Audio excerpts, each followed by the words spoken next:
Hello everyone, welcome back to yet another nighttime stream.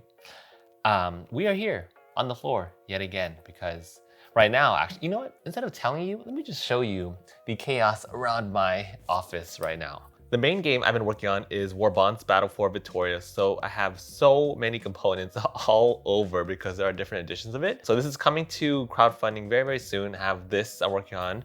And then we also have a bunch of tiles there on my little stool. Also, in the Rathskeller's table over there is the whole setup, just in case I need to do any more reshoots. I've done a ton of reshoots already, but yeah, we have more components over there. And then on top of that, I was doing some product photo shoots for Defenders of the Wild 2. Check out my little posters I also hung up as well. So right now, this is like my commercial / product shoot setup, which is why I have the table cover on and the whole setup going on over there. And then tomorrow, in this corner, I'm gonna set up for reviving the podcast. Bonds is joining me for a podcast discussion for the first episode of season 2 of Revamped. So we'll be set up in this corner over here. All to say, my life is a complete mess right now, but we'll figure it out. Don't worry, we always do. With that said, I do have some really fun announcements today. The first one, let's start with the biggest one first, yeah? At least the one I'm the most excited about, Fire and Ice Round 2. That's happening. I'm gonna do an official cinematic not launch video, a teaser or just like an official video talking about the award ceremony that we're doing this year. Pretty much we're gonna have like the same crew, almost the same crew from last year. Scheduling conflict, so we may not see some people, but we're gonna try to work it out. And we are filming in December, so that right there is a go. I'm gonna try to get the venue and all the other stuff squared away, but that comes to my next part of discussion.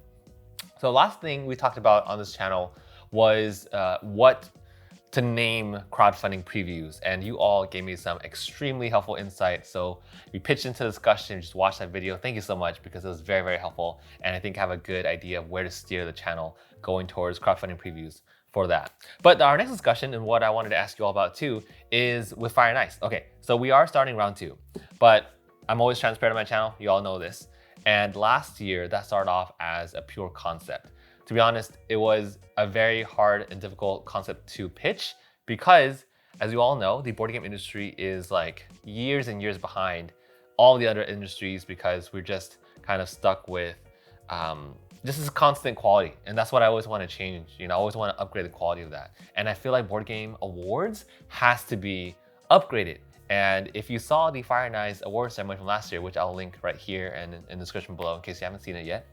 If you saw that award ceremony, that was like just the tip of the iceberg of where I want to get to showcase a bunch of awards at the end of the year because it's so exciting, right? These are the best games we played this year, and I just want to make sure that we capture that properly, at least for my own vision of it. And that's why everything last year was all out of my own pocket, and I took on an ungodly amount of projects in order to make up for that. Okay, it was crazy how many things I took on from August till December. While I was editing the series, I also took on a bunch more projects in order to pay for that because realistically, I didn't want to, like I did try to ask for funding, but then I stopped immediately because I'm like, you know, I don't really know what my vision is just yet. So I want to make sure that I can flesh it out properly. That way I know exactly what to expect and how to budget for this year and you know, just have your ideas down and to have that concept shown to everyone. All of this to say, that award ceremony took $12,000 to put together,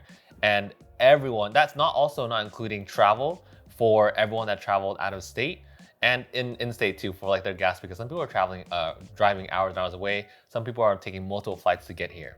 So that's not including any of that. That right there is strictly the venue, which is the most costliest one. Usually, I think last year was around $6,000 because we did rent out the actual Bat Cave. I kid you not, I rented out the actual Bat Cave, and the day after I forgot my batteries there, I went back and there was like a whole-on Hollywood studio production with like 6 rental trucks and freaking Arri Alexas and red cameras everywhere. I was like, wow, I wish one day I would love to get to that point. Maybe not to like Hollywood level, but at least like having a more upscaled one that would be close to that. Other than the rental venue, it was $1,200 for all of the awards to be made, custom made, and all that includes shipping as well. And then the rest was like renting out the truck for that day, getting a lot of movement stuff, a lot of shipping stuff, just a bunch of miscellaneous things in order to get the venue and the setup to where it was. I rented out a bunch of gear too that I don't have now that I wish I had. I had the R3 that day, just for that day. It's such a good camera, but realistically, it's just not something that would be practical for the channel just yet. So I'm good with my R5s. I love my R5s, but little long-winded conversation, all to say that I've scaled the budget properly. I know the venue to choose and I know what to take out. Like I don't need to rent all the gear, especially if it's something that is gonna be like self-funded for the most part. So here's where you all come in. I would love to hear ideas about possible funding options. I know I had like a good amount of people from last year, like leading from last year all till now, talking about like how they can help and pitch out. And to be honest, I don't know. That's why I didn't make any kind of Kickstarter, crowdfunding, any kind of like Patreon type things. I did have a Patreon on my channel before, but I did stop it because, you know, like I've mentioned this many times before, but I don't want to like make a Patreon and like commit to something that I can't withhold. Like I want to make sure I'm always like giving something if I'm doing Patreon, and realistically, I can't really commit to that, which is why I stopped it early on my channel a couple years ago. So Ko-fi, how you pronounce it? I think it's Ko-fi. I am looking at Ko-fi because that one seems pretty easy. You could like set up a campaign and then whoever wants to donate like $1, $2, whatever, it will like make a progress bar leading up to the event. And realistically, I don't think I'm gonna fund, but you know, one can dream, but I really don't think I'm gonna be able to fund everything, but at least something would help. Like anything at all would help offset the costs from last year.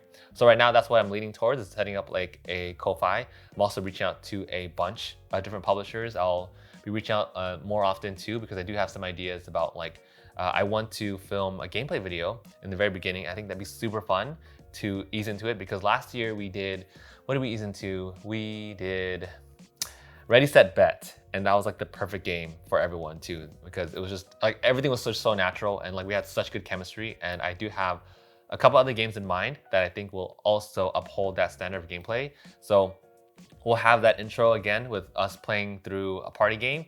And then I also wanted to do like a gameplay video too. Look, I have so many ideas. I want to do a gameplay video. I want to do a vlog of us setting up, like going to the actual location and scouting it before and just figuring out all of the different details and planning. I would love to take you all behind the scenes for that, and getting there to like the day of, like filming the behind the scenes of what everyone's doing and how we're filming each part. That would be so much fun to show. And in terms of what is going to be shown on the channel, I still want to do, of course, the main video where everyone talks about all their awards and everything, but I do want to make it way better than last year. And after that, I still want to have like a roundtable discussion of us going deeper into our games. This idea that I had that I've been talking with Sam and with Bonds a lot is like this roundtable discussion of everyone with Shure SM7Bs, almost like a sports interview. And then all of us just like taking turns grilling one person and talking about why that game's their favorite. Like that would be so much fun. So the main awards show video, we got the trailers, we have the promos like last year, just so many ideas that I want to film.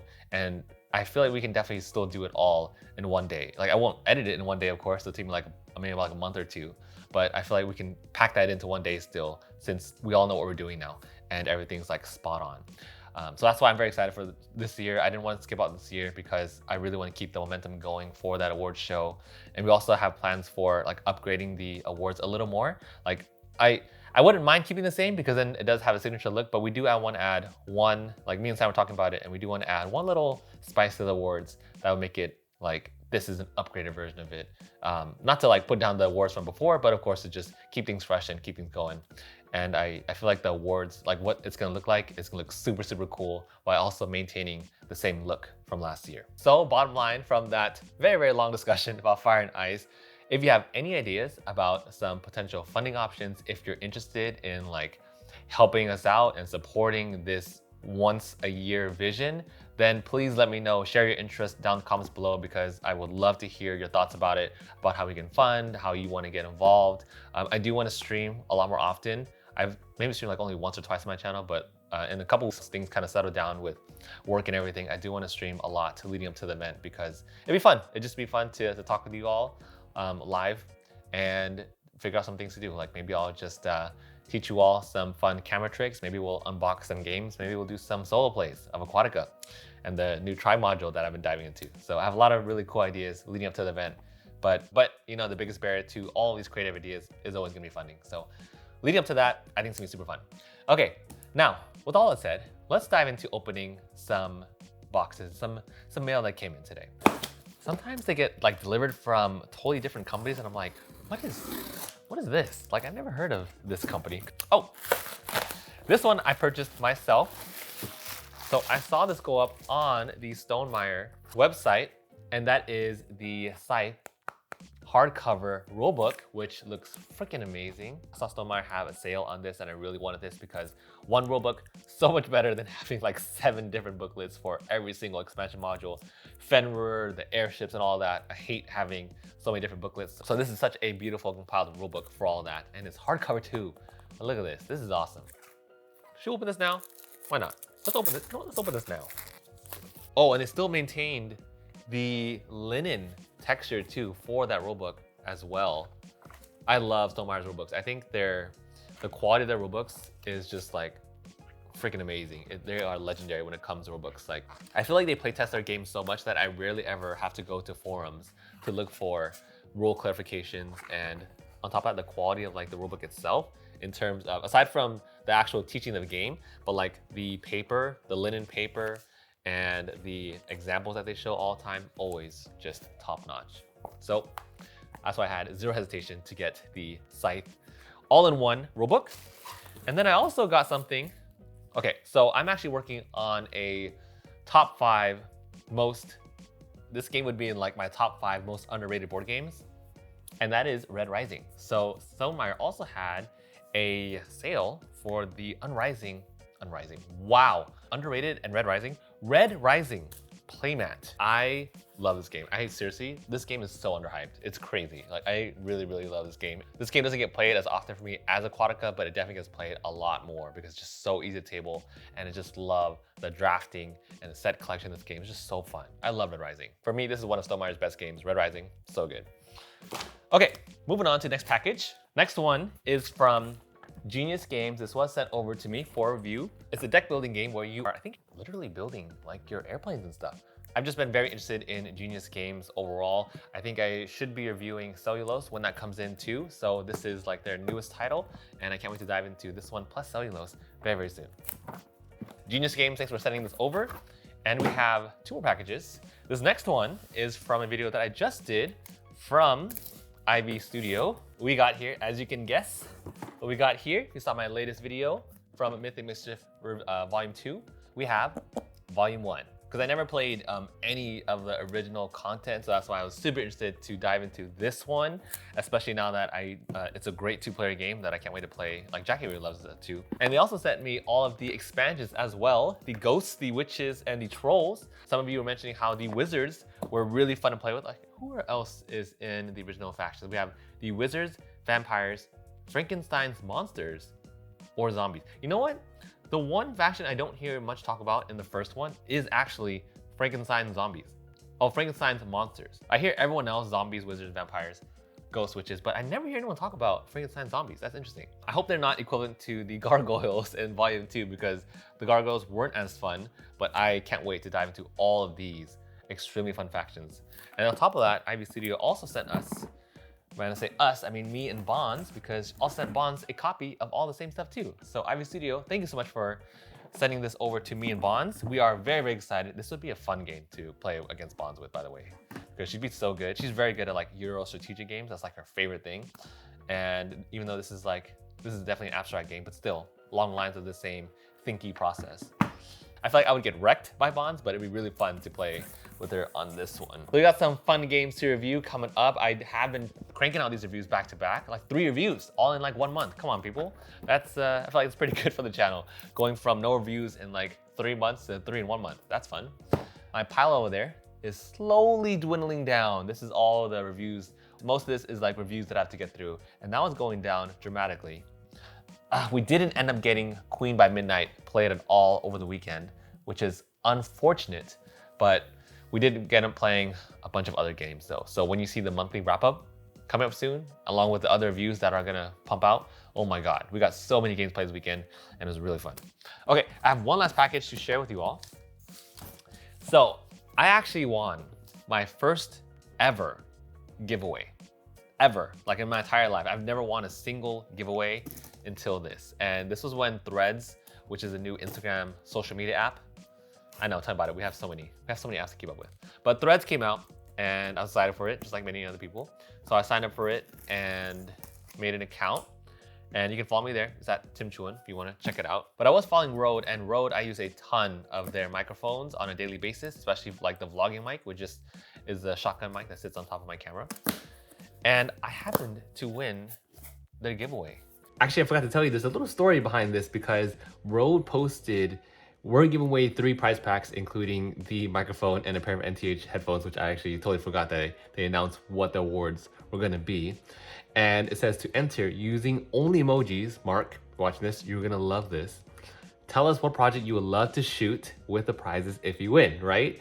And then the emojis that I put like the video camera as if I'm gonna record, and here's a little thread to put everything together.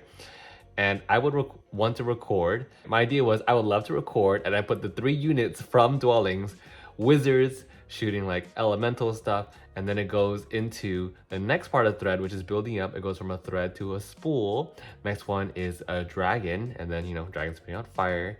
And then it goes into like an audio recording into a full ball of thread. So it goes from like a little thread to a spool to a whole yarn into like warriors and a different element. So basically use a different element from all of the elements of Dwellings along with the 3 units, and then finished off with a board game. So my beginning to end was I would like to film, and starting with this little tiny piece into a wizard of 1 element, a dragon of a different element, and a warrior of a different element. Finish off with this is a board game piece, or could also mean the individual units for Dwellings of Eldervale. Long story short, I posted this giveaway, and I don't know if it was random or not, but even if they chose me or not, hopefully they kind of at least saw the story that I was trying to go for. This is not just some stuff. This is extremely nice stuff. We have the Rode VideoMic NTG. Oh my God, this is incredible. We also have the NTH 100 headphones. Rode actually don't have any headphones, so thank you so much for this. I only have like workout headphones, but not ones like these. They also sent over a windshield as well for the video mic. Rode, thank you so much for sending all this over. You know I'm gonna put this to work. This is going to be freaking amazing. Thank you all so much. And also a huge thank you to everyone that sent me games for review as well. All right, all, thank you so much for joining me on yet another Wolfpack Wednesday. I think we're at 20 now, 20 episodes of Wolfpack Wednesdays. Hope you all enjoyed the unboxing. It is time for me to get back to work and clean up the space a little bit, set up the podcast, get back to my product photo shoot for Defenders of the Wild. And on that, I will see you all on Instagram for the next couple of days. So definitely follow my Instagram if you aren't there, because I'll be posting some behind the scenes stuff of what we're gonna be doing. And you don't wanna miss the stuff that's coming up this week. I'll see you all in the next one.